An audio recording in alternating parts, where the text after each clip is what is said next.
mong pigilan ng digmaan? Sige. Kung ayaw mo talagang ibigay sa kanila si Shera. Ang gusto ng Elf Kingdom, gusto nilang ibigay Ang ng video gobernador na ito ng ay Palka si hatid ng Prinsesa Tida. Shera L. Greenwood sa kanila, tapos nagbigay din sila ng palugit. May 10 araw ka lang. Kung hindi mo ibibigay sa kanila si Miss Shera, posibleng magkaroon ng digmaan. Hindi. Anong gagawin mo, Diablo?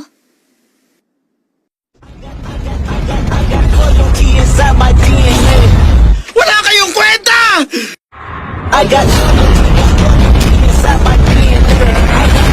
Wala nang saysay kung magkakapangyayabang. Simula ngayon, malalaman na ng mundo kung ano ang sakit. Shinra Tensei!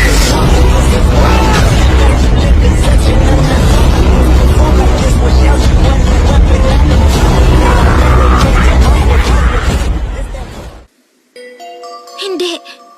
Imposible. Dahil ang sa akin, magkakaroon ng digmaan sa pagitan ng Lyferian Kingdom at Greenwood. Malapit na yun mangyari. Kaya naman pareho kaming naiinis ng gobernador. Nung araw na yun, sinabi sa kanila ni Shera na ayaw niya nang umuwi kahit ano pang mangyari. Bakit hindi pa rin sila sumusuko? Kaya naman, dapat kumilos si Diablo kasi makakatulong siya para hindi matuloy ang digmaan. Di ba? Ayoko! Hindi ako papayag doon! Anong gagawin ko para hindi magkaroon ng kera? Kausapin sila, pero hindi ako magaling makipag-negotiate. E di sana, hindi ako hirap sa pagiging Demon Lord ngayon. Bakit hindi na lang yung mga nasa taas ang umayos ng problemang to? Kaya lang, hindi naman yun ang realidad. Anong gagawin Ang ko para video na maging ito ligtas si ay Shera? hatid ng T-Dub. Paano to? Oo nga pala. Bago ko makalimutan, dapat malaman yung ang laki ng pabuya na ipinatong ni Prinsipe Kira ng Greenwood sa ulo ni Miss Shera. Ano? Ni Kuya, anong binabalak niya? Sa laki ng pabuya, magiging marangyahang buhay ng isang pisante. Kaya simula ngayon, dapat asahan mo na may mga makakasalubong ka na bigla na lang aatakihin si Miss Shera. Kaya mas mabuting huwag kang maging agaw pansin. Hindi. Bakit nangyayari to? Shera. Diablo! Naglagay siya ng pabuya sa sarili niyang kapatid. Hindi ko yun mapapatawad. Kung sino man ang masilaw sa ganong kalaking halaga, harapin nila ako at sisiguruhin ko pagsisisihan nila yon!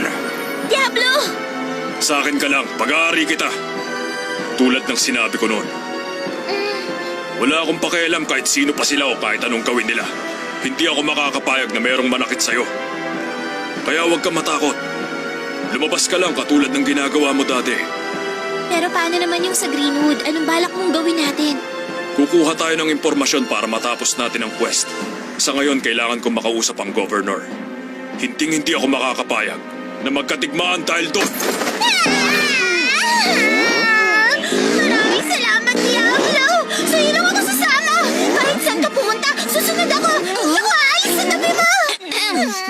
Hoy, Elf! Pwede ba magpalit ka nga ng damit?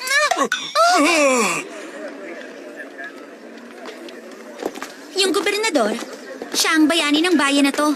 Bayani?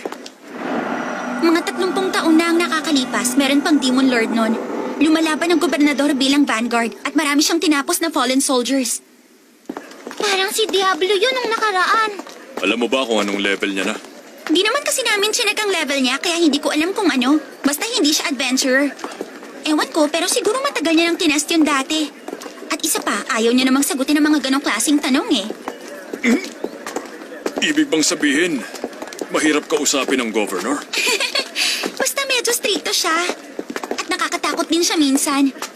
Kaya naman, Diablo, mag-ingat ka sa pagsasalita kapag kausap mo siya, okay?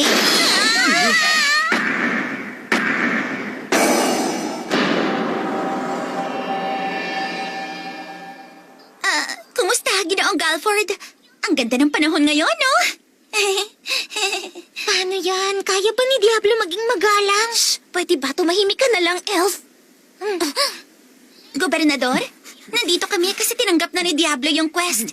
Kung ganon, kumilos ka na at tapusin mo na agad ang quest. Kapag tapos mo na ang quest, dun ka bumalik dito para mag-report sa akin. Ano kasi, hindi to katulad ng ibang quest. Ang video Mahirap na ang ito isang to. ay hatid ng Kaya Tida. kailangan pa niya ng dagdag na impormasyon para magawa to. Sinabi ko naman na sa inyo ang impormasyon na kailangan ninyo. Sa bagay, tama kayo. Pero Okay lang naman siguro kung may konting introduction kayo. Ano bang klase yan? Adventurer na hindi man lang kilalang gobernador. Ako nga pala, si Governor Chester Ray Galford. Ako ang inatasan ng kamahalan na maging gobernador dito sa syudad ng Faltra. Ako si Rem Galu, adventurer po. At ako naman si Shara L. Greenwood. Grabe, nakakatakot. Sobrang nakaka-pressure ah. Paano ako magpapakilala? Kailangan Demon Lord pa rin ang dating ko, pero dapat hindi siya magalit. Ang hirap naman ito. Mas mahirap pa ito kaysa sa pigilan ng tigmaan. Patay pag pumalpak. Ako naman si Diablo. Nandito ako para sa impormasyon. Kumana! Nalagpasan ko ang communication barrier at nagpakilala ako. Walang imposible kapag ginawa ko ang best ko! Base sa mga natatanggap kong ulat, sinasabi mo raw na ikaw ang Demon Lord na galing sa ibang mundo. Totoo ba yun? Kung gusto mo ng patunay, ipapakita ko sa'yo, tuturugin kita! Pasensya na kayo ah. Ganyan lang po talaga siya magsalita. Hindi niya po sinasadyang bastusin kayo. Kakatwa talagang umasa lang mga adventurer kahit kailan. Huh? Tumingin kayo sa likod ninyo. Makikita ang Lake Sepria sa southeast ng lungsod. Naghihintay ang mga elf na umatake sa lawa at saka sa kagubatan sa silangan. Hindi pa natin alam ang bilang nila. Pero, base sa nalaman namin tungkol sa puwersa nila, inaasahan naming nasa 100 sila. 100? Maliit na bilang yun para sa isang hukbo. Hindi naman dapat katakutan ang hukbo nila. Kaya lang, hindi sila dapat maliitin dahil magaling sila lalo na sa pag-ambush sa kagubatan. Kung magpapadala tayo ng mga hukbo kung saan sila nagtatago, siguradong marami ang mapapahamak at mamamatay. Ayokong makita ang mga tauhan ko na mamatay dahil lang sa kung anong dahilan. Kaya kami na lang ang isasakripisyo mo, tama? Kung ibibigay mo sa kanilang prinsesa, hindi magkakagulo at walang mapapahamak na kahit sino. Hindi maaari!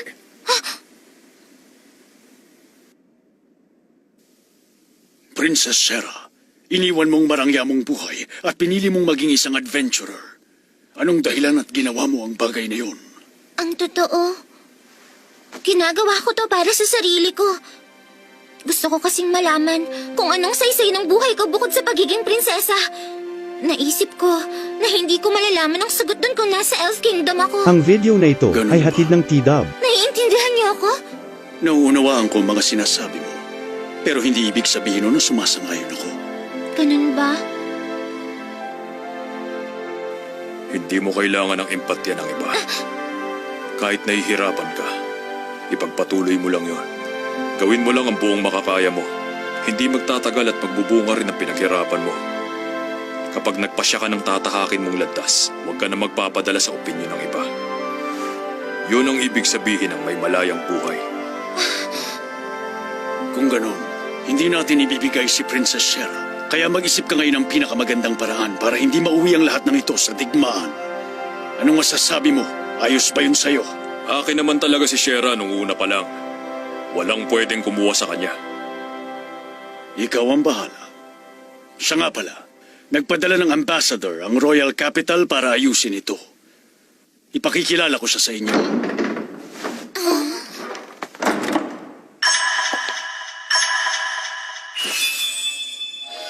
Ako si Alicia Cristela, isang Imperial Knight. Ipinadala ko rito ng kamahalan para ayusin ang sitwasyong ito. Gusto niyang masolusyonan nito agad. Imperial Knight? Kumusta?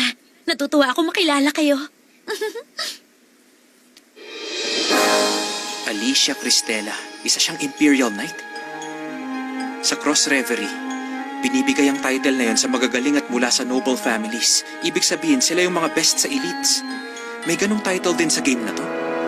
Bihira lang talaga mangyari ang ganito na magkaroon ng babaeng Imperial Knight. Sa pagkakatanda ko, puro lalaki lang sila. Totoo yun. Kaya naman napakaswerte ko at naging Imperial Knight ako kahit na babae ako. Talaga? Ang galing naman nun.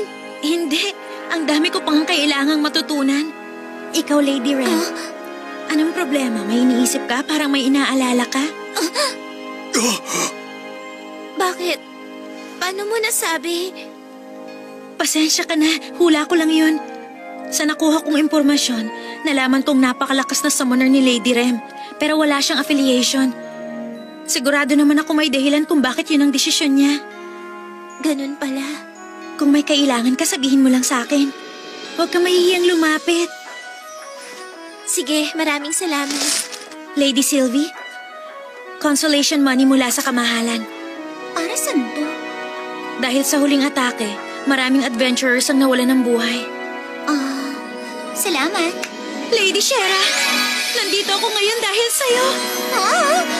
Alam ko naman, siguradong nahirapan ka dahil sa mga nangyayari. Pero para sa kasiyahan natin, magtulungan tayong dalawa. Sige! Lagot na! Mapanganib siya! Kahit na ngayon pa lang sila nagkakilala, nakuha na agad niya ang tiwala nila. Wala akong Ang sinabi video sa na kanya. ito ay hatid ng Sobrang Kidaw. lagot ng communication skills naming dalawa. Lord Diablo, iniligtas mo ang tulay ng ulog at saka ang Faltra mula sa Fallen. Kaya naman, nirerespeto kita. Maraming salamat. Sa tingin ko, hindi mo na kailangan ng assistant. Pero, hayaan mo akong sumama sa'yo.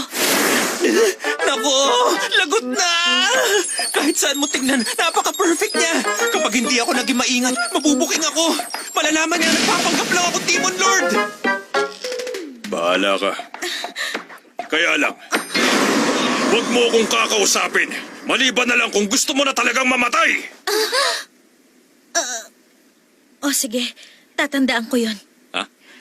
Kung yun lang ang paraan para mawala ang galit nyo. Nakahanda ako. Naialay ang buhay ko, Lord Diablo. Grabe, naku, ibang klase siya. Seryoso nga siya.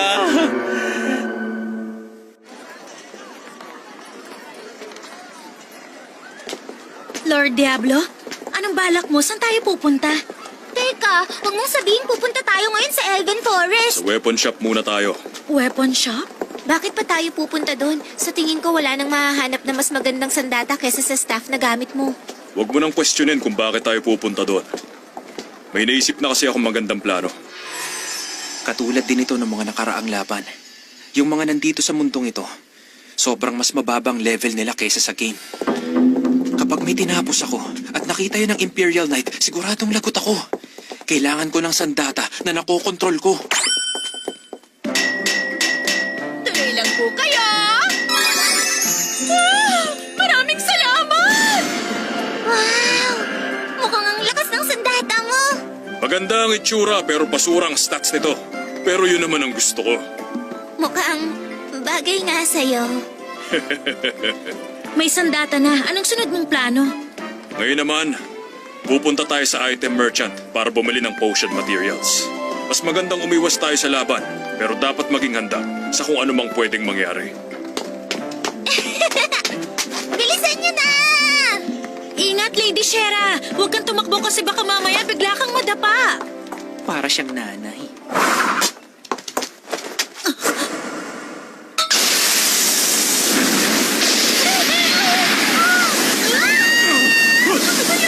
Ang video na ito ay hatid ng Kidaw.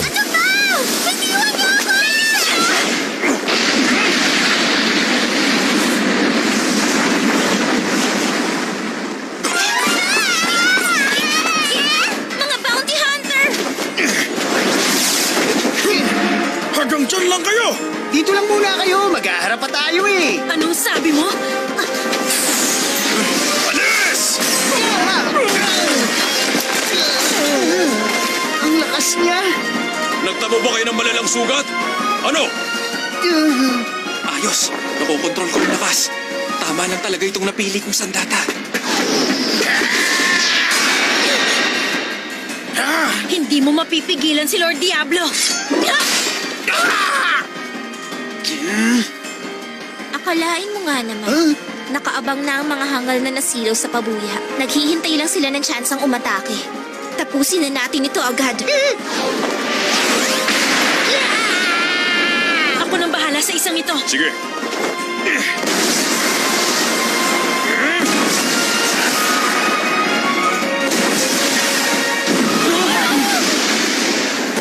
Shera!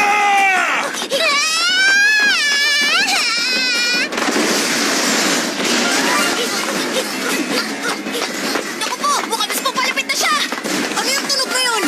Alam mo kung ano yun? Kailangan niya ako! Antayin mo ako! Ililigtas na kita!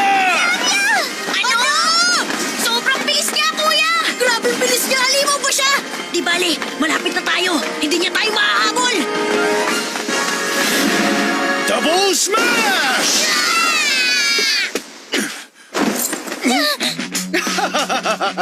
Hindi ako papayag na manakit kayo ng mga babae.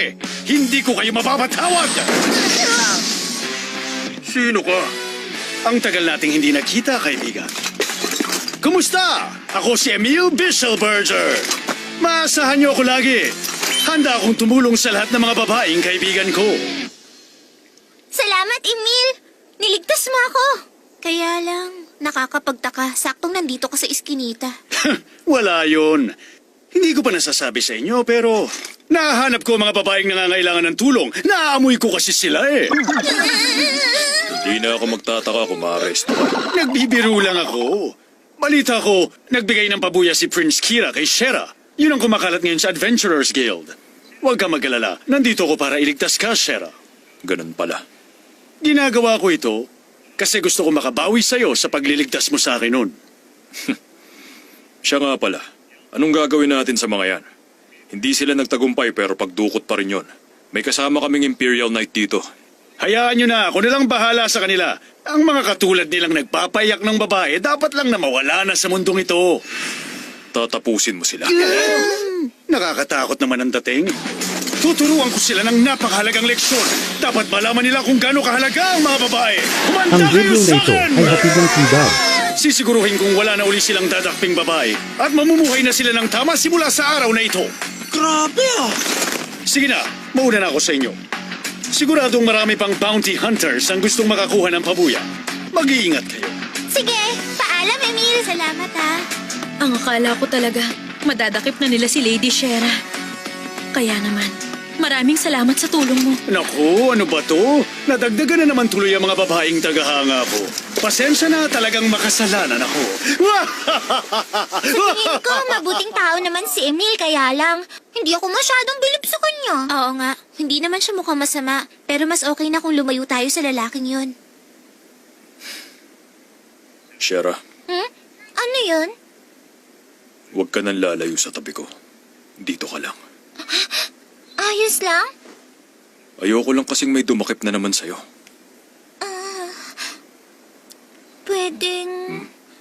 Pwedeng hawakan mo ang kamay ko? Oo nga pala, salamat at niligtas mo ako. Si Emil naman ang nagligtas sa'yo. Pero ikaw naman ang nagpabagsak sa ibang mga kasama nila, di ba, Diablo? Sa totoo lang, sobrang natakot ako nung una, pero nawala ang takot ko nung nakita kong nasa likod ka at ililigtas mo na ako. Huwag kang maging kampante hanggat hindi ka pa naililigtas. Masyado kang optimistic. Teka, mainit. Baka may mangyari sa akin pag wala ako sa tabi mo. Kaya lang, Nakakagulat lang. Ang lakas mo pa rin kasi kahit hindi ka gumagamit ng magic. Ang galing mo. Siyempre naman, hindi ako basta sorcerer lang. Nakalimutan mo na ba? Isa akong Demon Lord. Okay. Patawarin mo sana ako, Lord Diablo. Hindi ako naging maingat dahil doon nalagay tuloy sa panganib si Lady Shera. Hindi ko mapapatawad ang sarili ko. Ano ka ba? Ayos lang yun. Isa pa, kasalanan ko rin naman. Huwag mong sisihin ang sarili mo, Alicia. Pero, Mukhang hindi mo naiintindihan. Ako si Diablo, ang Demon Lord. Hindi ko naman hiniling sa'yo na maging assistant kita, di ba? oo, kaya lang, sabihin mo sa akin, ano bang pwede kong gawin para mapaglingkuran kita, Lord Diablo? Ano ba to? Napakaseryoso niya. Bilang Imperial Knight, malamang nasanay siyang akuin ang lahat ng responsibilidad. Naniniwala ka ba na walang karapatang mabuhay ang mga taong walang silbi sa mundo? Ha? Hindi tama yun. Hindi ako naniniwala doon. Kung ganon, hindi mo kailangang humingi ng tawad kung hindi ka nakatulong. Wala namang problema kung sasama ka sa amin. Hindi namin hihilingin sa'yo na magkaroon ka ng Ang silbi. video na ito ay hatid ng T-Dub.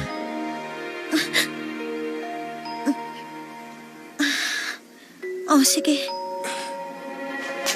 Oh, Simula ngayon pagsisikapan ko magkaroon ng silbi. Ako si Alicia Cristela. Nangangakong gagawin ang buong makakaya ko. Di yun eh! Okay, tara na. Pumunta na tayo sa Elven Forest. Oo, magkakasama tayong apat. Huh? Ay naku, napakatakaw mo kahit kailan. Hindi naman ako yun. Baka si Diablo yun. Ha? Sira ka ba? Hindi naman ako mahilig sa pagkain katulad nyo. Eh, sino pala yun? Oh?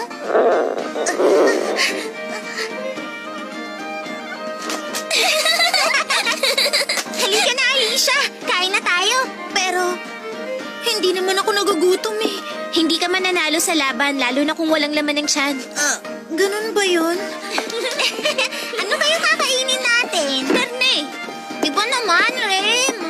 Ikaw, Alicia, ano bang gusto mong kainin? Okay lang kahit ano. Magkarne tayo. Ayoko. Gusto ko ng prutas. Tahimik kayo, mga hangal!